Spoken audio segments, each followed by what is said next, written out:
I'm here to advertise the IMAX industry. That's why I'm wearing this hat. I want to thank all my family who are over here and my friends and co-workers who have been such guides to me. They are over there.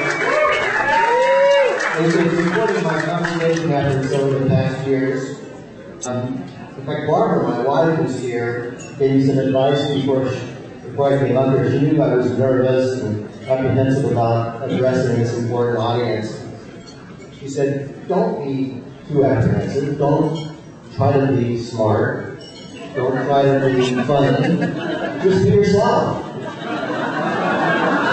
so I thank you, Barbara, for that advice. We've known each other since high school, so we're getting that. I'm a surfer and I'm a filmmaker. And from the time I was in high school, 1960 through 1972, I made surfing films.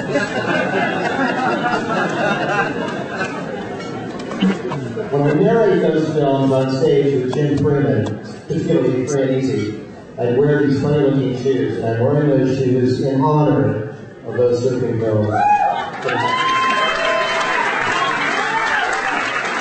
I also want to clear up one thing before I go further. It wasn't me, it wasn't Greg, or Gillibrand, it was Greg Knoll who was peeing on Vince McClellan's pants. Well, later on in my life, I had a unique opportunity. When I was researching the production of the film, the IMAX film, The Living Sea, about 12 years ago, I read all of the books of Rachel Carson. And her books touched me deeply, and I hope you all read them. I decided to commit myself to producing 10 IMAX films about the ocean to try to tell the public how important the ocean and its health is to us on land. We've already done 3 of those films, and we're on the 4th right now. The Living Sea was the first, then came Dolphins. Coral Reef Adventure came out just last year and was given the award as Best IMAX Film of the Year, and now we're working on Ocean Princess.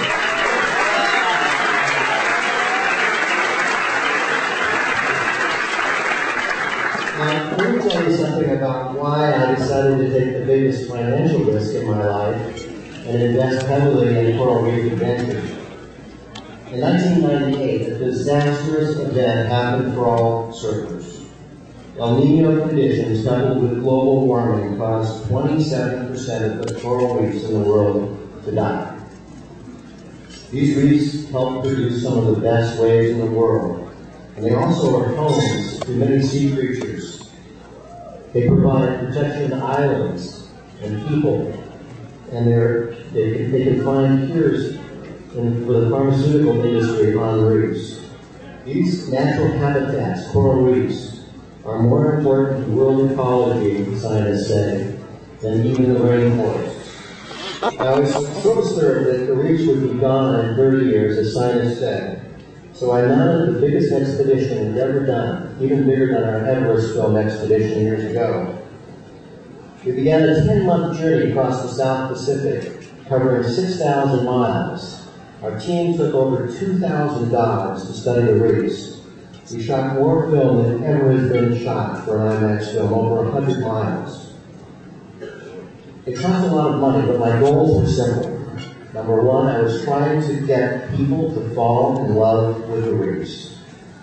Number two, I was trying to educate people why the reefs were important. Number three, I was trying to inspire children to pursue a career in marine biology.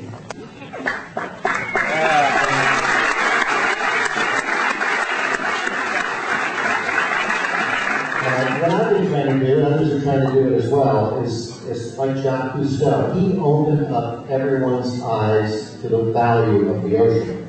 I'm trying to open the viewers' hearts and minds through these wonderful 300 IMAX theater screens in 30 countries around the world.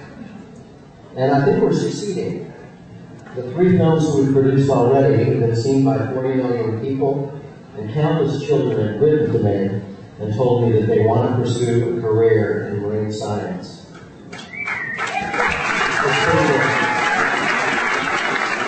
I'm proud that all of us have made a difference, and my partners on those films, particularly Coral Reef Adventure, are the National Science Foundation, the National Wildlife Federation, Quicksilver, and the McKnights who are here, Media Shack, Surfrider Foundation, and all of us, I think, have succeeded admirably, and we're going to do more. You know, I think all of us sitting in this room have been very lucky in life. We've all grown up close to the sea, and we've had the freedom in this country to pursue a surfing life. We've been blessed by these accidents of birth, but it's our duty to give back, to return those gifts. I personally feel that obligation even more so today than I did 12 years ago.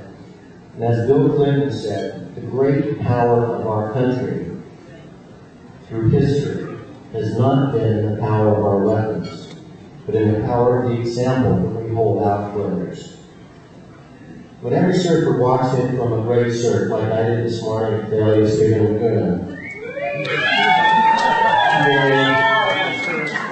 he or she has an obligation to make certain that 100 years from now, others, perhaps not as lucky as we are right now, can also feel that same wonderful stoke.